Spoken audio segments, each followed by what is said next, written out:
আসসালামু আলাইকুম। প্রিয় দর্শক, অনেক পুরনো একটা আমার নিজস্ব জীবনের একটা ব্যক্তিগত একটা ঘটনা দিয়ে বরং শুরু করি। এটা আমার নিজের ঘটনা না। আমি সে সময় যে জায়গায় চাকরি করতাম, সেই অফিসের নিউজ সংক্রান্ত একটা ঘটনা। এটা ২০০১ সালের শুরুর দিকের কথা বলছি। আওয়ামী লীগের শেষ সময়, আওয়ামী লীগ সরকার তখন ছিল ক্ষমতায়, শেষ সময় ২০০১-এর অক্টোবরের দিকে নির্বাচন হবে। এ সময় আমরা দেখলাম যে আওয়ামী লীগের সেই সরকারের বিভিন্ন কর্মকর্তা, মন্ত্রী, এমপি এরা নানা ধরনের চুক্তি, নানা ধরনের কর্মকাণ্ড, নানা ধরনের অর্থনৈতিক আপনার প্রজেক্ট নিয়ে খুব দৌড়াদৌড়ি করছে। সে সময় আমি তখন চাকরি করতাম দৈনিক জনকণ্ঠে। জনকণ্ঠের সে সময় উপদেষ্টা সম্পাদক ছিলেন মিস্টার তোয়াব খান। তো তিনি বললেন যে আমরা যখন এরকম অনেক খবর আনা শুরু করলাম রিপোর্টার হিসেবে, উনি বললেন যে এগুলোকে আমরা একটা সিরিজ আকারে চালু করি। সেই সিরিজের উনি নাম দিলেন শেষ সময়ে যা পাই, এবং এই নামে ওই সিরিজটা চালু হলো। মানে শেষ সময়ে যে যতটুকু পারছে লুটপাট করে নিচ্ছে, এই হলো সেই সিরিজটার শিরোনাম এবং মোদ্দা কথা। এবং নানা ঘটনা সেখানে কিন্তু আমরা সিরিজ আকারে বিভিন্ন রিপোর্টার নিয়ে আসতাম এবং সেগুলো আমরা প্রচার করতাম। আমি ২০০১ সালের কথা বলছি, আর এটা ২০২৬ সাল। ২৫ বছর পরে এসে আমি ঠিক সেই একই জিনিস যেন দেখতে পাচ্ছি। একটা সরকার এসেছিল আমাদের এখানে, অন্তর্বর্তীকালীন সরকার। এ ধরনের সরকার আর কখনো আসেনি। এর আগে ১৯৯১ সালে আমরা একটা অস্থায়ী সরকার দেখেছি, নির্দলীয় সরকার দেখেছিলাম বিচারপতি শাহাবুদ্দিন আহমেদের নেতৃত্বে। তারপরে বিচারপতি হাবিবুর রহমানের নেতৃত্বে একটা অন্তর্বর্তীকালীন সরকার দেখেছিলাম। তারপরে বিচারপতি লতিফুর রহমানের নেতৃত্বে আরেকটা অন্তর্বর্তীকালীন সরকার দেখেছিলাম। এরপর ফখরুদ্দিন আহমেদের নেতৃত্বে আরেকটা অন্তর্বর্তীকালীন সরকার দেখেছিলাম। এই কোনো সরকার নির্বাচনে নিজেরা অংশ নিত না, কিন্তু রাজনৈতিক দলগুলো যারা নির্বাচনে অংশ নিত তাদের নির্বাচনটা সুষ্ঠুভাবে সম্পন্ন করার জন্য যাবতীয় কাজ করত। তাদের চরিত্রটা ছিল এমন যে তারা একটা নির্বাচন অনুষ্ঠান করবে ৩ মাসের মধ্যে অথবা নির্দিষ্ট একটা সময়ের মধ্যে। যদিও ফখরুদ্দিন আহমেদ সরকারটা বেশ লম্বা সময় ছিল, আগেরগুলো সব ৩ মাসই ছিল। ৩ মাসের মধ্যে তারা একটা সুষ্ঠু নির্বাচন করত, এবং এই নির্বাচন করার জন্য তারা একটা ছোট মন্ত্রিসভা গঠন করত, উপদেষ্টা মণ্ডলী। তারা কেবল রুটিন ওয়ার্কগুলি করত, আর কোনো বড় কাজ করতো না। কোনো নীতি নির্ধারণী কাজ তারা করতেন না, কেবল রুটিন কাজগুলো করতেন এবং নির্বাচনটা শেষ করে তারা চলে যেতেন। এই যে আজকে ডক্টর মোহাম্মদ ইউনূস, উনিও এরকম একটা অন্তর্বর্তীকালীন সরকার, একটা তত্ত্বাবধায়ক সরকারের উপদেষ্টা ছিলেন কিন্তু এক সময়। এবং তখন তিনিও ওরকম কেবল রুটিন কাজগুলি করেছেন, অন্য কোনো কাজ ওনাকে করতে হয় না, অথবা উনি করার প্রয়োজন বোধ করেন নাই। কিন্তু এবার আমরা একটা অদ্ভুত টাইপের অন্তর্বর্তীকালীন সরকার পেলাম। তারা নিজেরাই দাবি করলেন তারা অনেক কাজ করবেন, তারা রাষ্ট্রীয় কাঠামোর সংস্কার করবেন, জুলাই হত্যার বিচার করবেন এবং জাতীয় নির্বাচন করবেন। ঠিক আছে, আমি ধরে নিলাম এগুলোই তাদের অগ্রাধিকার। রাষ্ট্রীয় কাঠামো সংস্কারের জন্য সংস্কার কমিশন হলো, তারপর ঐক্যমত্য কমিশন হলো, এখন একটা গণভোটও তারা আয়োজন করছে। যদিও এটা নিয়ে অনেক বিতর্ক আছে, এইভাবে করা যায় কিনা সেটা নিয়েও বিতর্ক আছে। জুলাই হত্যার বিচার, ওটাও অত্যন্ত তড়িঘড়ি করে তারা করার চেষ্টা করছেন। এই বিচার শেষ পর্যন্ত কতটুকু কি আন্তর্জাতিকভাবে স্বীকৃতি পাবে কি পাবে না সেটা নিয়ে আরেক আলোচনা, সে আলোচনা আপাতত আমি করতেও চাই না। আরেকটা কি, জাতীয় নির্বাচন। ওনারা একটা নির্বাচনের তারিখ শেষ পর্যন্ত ঘোষণা করেছেন। এই মাসের ১২ তারিখে সেই নির্বাচন হবে এবং ঠিক ১ সপ্তাহ বাকি আছে। ঠিক এই সময়কে আমরা নিশ্চয়ই শেষ সময় বলতে পারি। এই শেষ সময় এসে তারা কি করছেন, একের পর এক চুক্তি করছেন, এবং প্রত্যেকটা চুক্তি বেশ বড় বড় অর্থের চুক্তি। যেমন কিছু সামরিক চুক্তি করছেন, চীন থেকে ড্রোন, মানে ওদের সঙ্গে চুক্তি করছেন তারা এখানে একটা ড্রোন কারখানা তৈরি করবেন।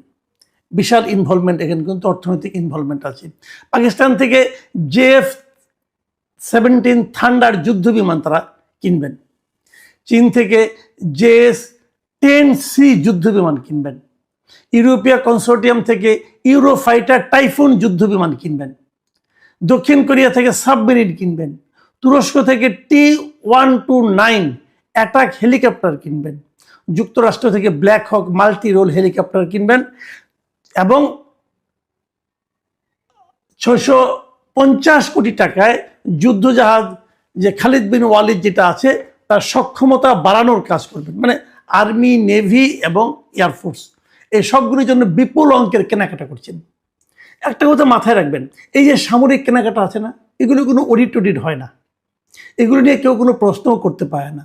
5 টাকার জিনিস আপনি কি 5 লাখ টাকায় কিনেছেন, নাকি 5 টাকার জিনিস 6 টাকায় কিনেছেন, নাকি 5 টাকার জিনিস বার্গেন করে 4 টাকায় কিনেছেন, এটা নিয়েও কোনো আলোচনা হয় না, কখনোই হয়নি, আগামীতেও হবে না। সামরিক কেনাকাটা এরকমভাবেই হয়। এই কেনাকাটাগুলি খুব গুরুত্বের সঙ্গে করছেন। কে করছেন? এর সঙ্গে মূলত লোককে অবশ্যই সেই বাহিনীগুলি তো আছেই, তার সঙ্গে এগুলো আমাদের যিনি নিরাপত্তা উপদেষ্টা আছেন মিস্টার খলিলুর রহমান, তিনি হলো এই কাজগুলোর মধ্যমণি অবস্থায় আছেন, কেনাকাটা করছেন। এই শেষ সময়ে উনি কেন কিনছেন এগুলো? এই যে শেষ সময় উনি কিনছেন, এটা পরবর্তী যে সরকার আসবে তারা কি এটা মানবে? তারা কি এটা কন্টিনিউ করবে? মানে উনি চুক্তি করে যাচ্ছেন আর কি, এটা নিয়ে কিন্তু প্রশ্ন আছে। হয়তো উনি বলবেন আমি চুক্তি করলাম, আমি আমার কমিশন পেয়ে গেলাম, চলে গেলাম, শেষ, আলোচনা শেষ, আগামীতে যে আসবে সে বুঝবে। এগুলি কি এভাবে হবে? দেখুন, এই বিষয়টা নিয়ে খলিল সাহেবকে জিজ্ঞাসা করা হয়েছিল। আজকে উনি পররাষ্ট্র মন্ত্রণালয়ে গিয়েছিলেন, ওখান থেকে যখন বের হন তখন সাংবাদিক ওনাকে জিজ্ঞাসা করেছিলেন যে সরকারের শেষ মুহূর্তে এই যে প্রতিরক্ষা চুক্তিগুলি করছেন এটা কেন? উনি কি বলেছেন জানেন? উনি বলেছেন এটা চলমান প্রক্রিয়া, মানে এটা অনেক দিন ধরে চলছিল, এই প্রক্রিয়ার মধ্যে চলছে, এটা কোনো সমস্যা নেই। সাংবাদিকের তাকে পাল্টা প্রশ্ন করেছিল, যদি আগামী সরকার যারা আসবেন তারা যদি এই চুক্তিগুলিকে বাতিল করে দেন, চুক্তিগুলিকে তারা যদি কন্টিনিউ না করেন তাহলে কি হবে? উনি কি বললেন? উনি কিন্তু কোনো জবাব দেননি, উনি প্রশ্নটা এড়িয়ে গেছেন এভাবে, যেটা অনুমান নির্ভর প্রশ্ন হতে পারে। অনুমান নির্ভর প্রশ্ন, অনুমান নির্ভর প্রশ্ন মানে কি? সেখানে একটা সম্ভাবনা আছে, আপনি সেই সম্ভাবনাটা জবাব দেন। উনি কোনো জবাব দেননি, কারণ আসলে ওনার কাছে কোনো গ্রহণযোগ্য জবাব নেই। কেবল এই অন্তর্বর্তীকালীন সরকারই না, রেগুলার গভর্নমেন্ট যখন সারা দুনিয়াতে যখন একটা রেগুলার গভর্নমেন্ট হয়, যখন তারা নির্বাচনের ডেট ঘোষণা করে, যখন তারা শিডিউল মানে নির্বাচনী প্রক্রিয়া শুরু করে, তখন সাধারণত ওই যে গভর্নমেন্টে বিদায় নেবে সেই গভর্নমেন্টে কোনো ধরনের বড় চুক্তিতে যায় না, আন্তর্জাতিক চুক্তিতে তো যায়ই না। আর এটাকে রেগুলার গভর্নমেন্টও না, জনগণের ম্যান্ডেট বিহীন একটা গভর্নমেন্ট, তারা এখনই এরকম হাজার হাজার কোটি টাকার চুক্তি করা শুরু করেছেন। কেবল এটাই না, আপনারা দেখেছেন এই 1.5 বছরের সরকার, যে সরকারের বয়স আয়ু মাত্র 1.5 বছর, তারা 32 বছর, 30 বছর, 20 বছর মেয়াদি বন্দরকে দিয়ে দিচ্ছেন, বন্দর চুক্তি করছেন। সেই চুক্তি যদি আলটিমেটলি ফেল হয়, সেই চুক্তি যদি আমাদের জন্য ক্ষতিকর হয়, সেই চুক্তি যদি আমাদের জন্য অর্থনৈতিকভাবে বিশাল ক্ষতির কারণ হয়, আপনি কাকে ধরবেন? এই সবগুলো লোক তো বিদেশ চলে যাবে, এরা তো সব বিদেশি লোক, বিদেশ থেকে ডক্টর ইউনূস তাদের আমদানি করে নিয়ে আসছেন।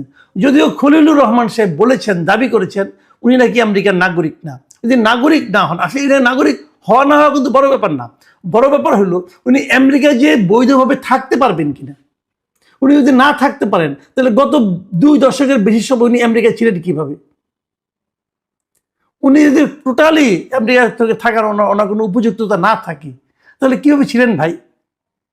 তো এইগুলো হলো জানেন, এগুলো হলো মানুষকে লোক দেখানো, নানা রকম অজুহাত, লেম এক্সকিউজ যাকে বলে, এগুলো দেখাচ্ছেন। দেখেন, এই খলিল সাহেব নিরাপত্তা উপদেষ্টা, মানে ওনার অবস্থান মন্ত্রীর পদমর্যাদা, মন্ত্রীর পদমর্যাদার একজন লোক, ওনাকে সর্বশেষে বিমানের পরিচালক পদে নিয়োগ দেওয়া হয়েছে।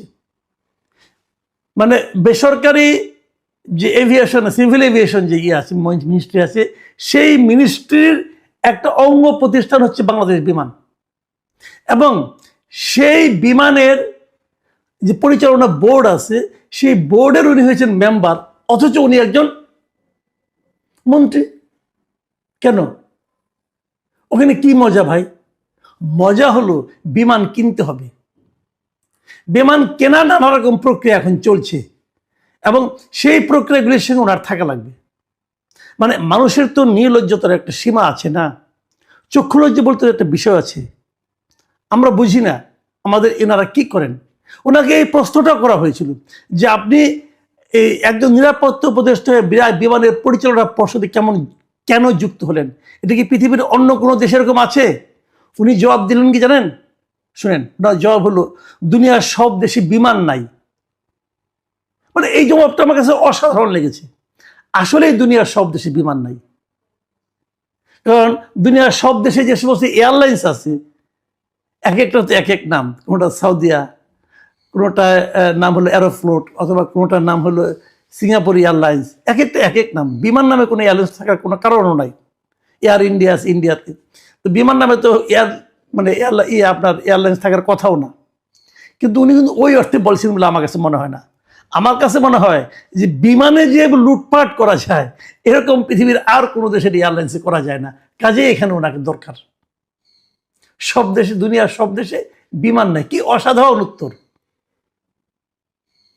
মানে এই জবাব শোনার পর আপনি হাসবেন নাকি কাঁদবেন? আরো তো অনেক কথা আছে।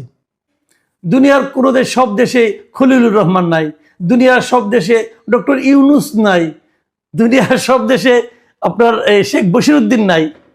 নাই তো, ওনারাই তো এগুলো করেন। মানে কি বল, কার যে কোথায় লাইন বোঝা বড় কঠিন। কারণ বিমানে পরিচালনা পরিষদে আবার নির্বাচন কমিশনের যে সচিব আছেন ওনাকেও নেওয়া হয়েছে। এই ভদ্রলোক নির্বাচন কমিশনের সচিব। এই মুহূর্তে নির্বাচন তো হচ্ছে সবচেয়ে বড় কাজ।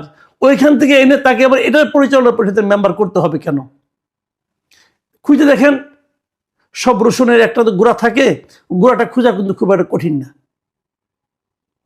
তো এভাবে দেশ চলছে। এভাবে যাওয়ার আগে শেষ সময়ে কতটুকু পাওয়া যায় তার একটা প্রতিযোগিতা চলছে। আমরা জানি না আগামী সরকার এগুলোকে কিভাবে বিচার করবেন। তবে আমি আশা করব আগামী সরকার যেন এগুলো সিরিয়াসলি নেন।